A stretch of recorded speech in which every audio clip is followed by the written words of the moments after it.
So we go to that particular exponent, say 2x plus 1 is equals to 2x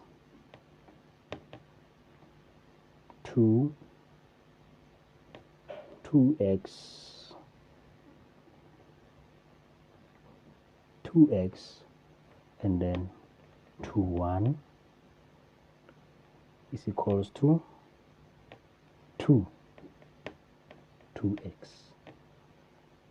Now the equation becomes like this.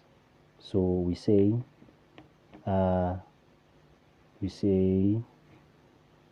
let's see if we'll do the same with 5.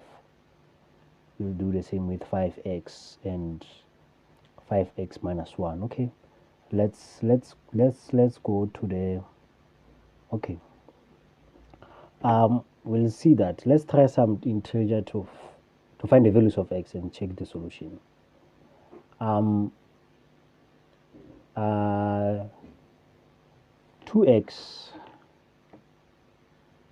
try x is equals to 1.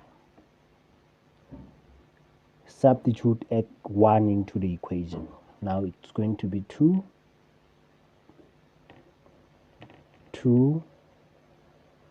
1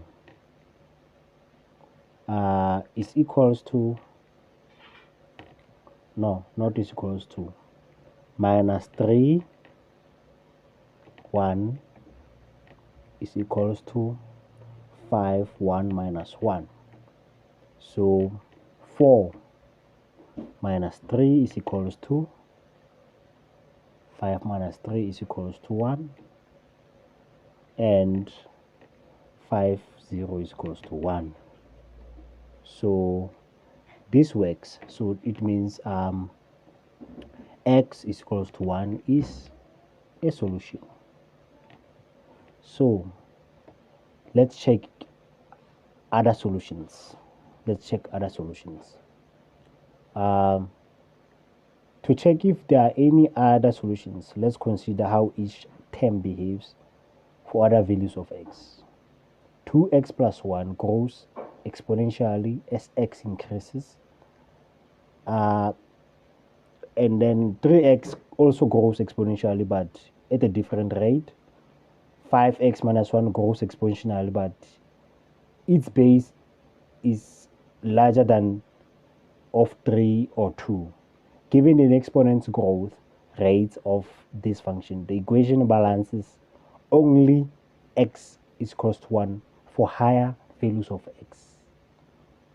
Let's side will grow faster than this side, so there's no other solution exists. So no other solution exists for x is equals to 1. This is our solution.